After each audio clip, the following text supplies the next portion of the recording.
nom du Père et du Fils et du Saint-Esprit. Évangile de Jésus-Christ selon saint Matthieu. En ce temps-là, Jésus disait à ses disciples, « Lorsque vous priez, ne rabâchez pas comme les païens. Ils s'imaginent qu'à force de paroles, ils seront exaucés. Ne les imitez donc pas, car votre Père sait de quoi vous avez besoin avant même que vous l'ayez demandé. Vous donc, priez ainsi. Notre Père qui est aux cieux, que ton règne vienne, que ta volonté soit faite sur la terre comme au ciel. Donne-nous aujourd'hui notre pain de ce jour. Remets-nous nos dettes comme nous-mêmes nous remettons leurs dettes à nos débiteurs. Et ne nous laisse pas entrer en tentation, mais délivre-nous du mal. Car si vous pardonnez aux hommes leurs fautes, votre Père céleste vous pardonnera aussi. Mais si vous ne pardonnez pas aux hommes, votre Père non plus ne pardonnera pas vos fautes. Acclamons la parole de Dieu. Louange à toi, Seigneur Jésus. Frères et sœurs en Christ, nous ne sommes pas sans savoir que la charité ou l'aumône, la prière et le jeûne sont les trois piliers du temps de carême que le Christ a lui-même enseigné à ses disciples.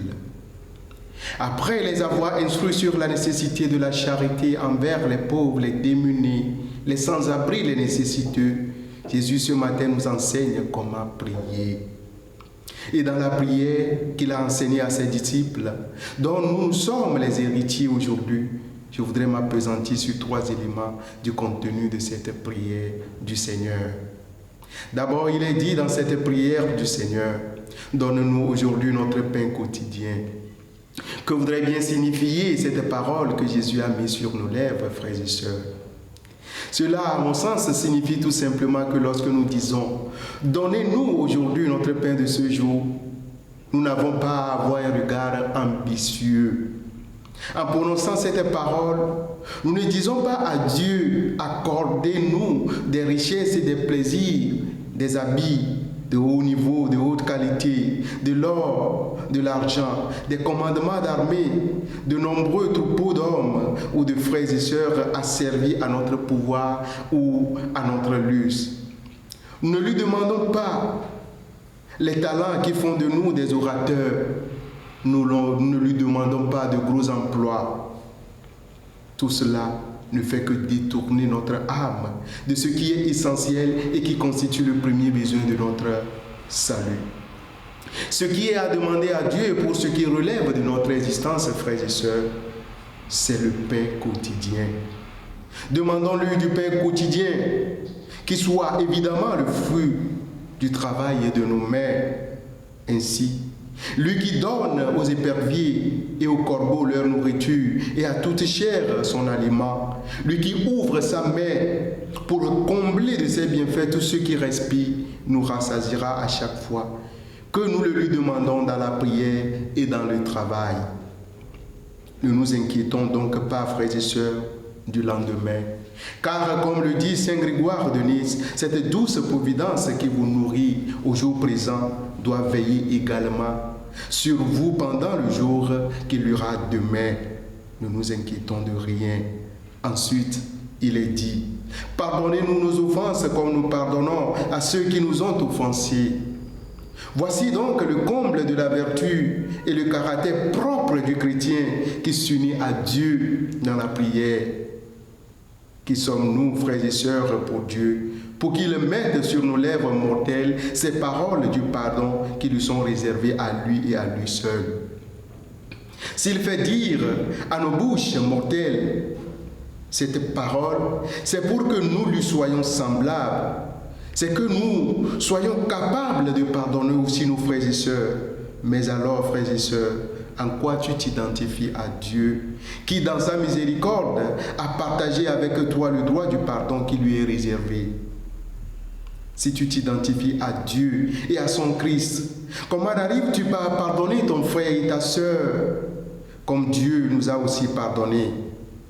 Pourquoi décides et refuses-tu de communiquer et de saluer ton frère et ta sœur alors que tes nombreux péchés te sont remis par Dieu? Mon cher, ma chère, cette prière du Seigneur est pour les enfants de Dieu qui sont capables de pardonner leur prochain, quel que soit le péché commis. Enfin, il est dit dans cette prière du Seigneur, ne nous exposez pas à la tentation, mais délivre-nous du mal. Dans cette prière, dans cette formule, nous demandons à Dieu de ne pas nous exposer à la tentation, surtout à certaines tentations que nous savons être plus dangereuses pour nous. Et notre faiblesse est plus en péril de succomber. Mais quel effort faisons-nous personnellement, frères et sœurs, pour ne pas tomber dans ces tentations, alors que nous connaissons très bien nos points de chute, nos lieux de faiblesse. Dieu trouve bon que nous lui adressions nos prières pour en être délivrés, bien-aimés de Dieu. Quoique Dieu permette que deux fois la tentation nous attaque malgré nous. Et quoique nous devions alors en soutenir l'effort avec patience et avec persévérance, il veut du reste que nous la fuyions avec horreur, et cela autant qu'il dépend de nous. Si tu sais que les bars, les maquis sont pour toi une tentation où tu pourras te perdre, pourquoi donc y rester habituellement?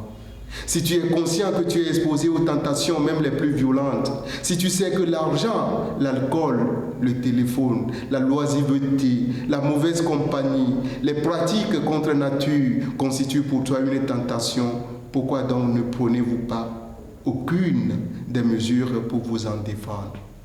Donne ta vie à Dieu.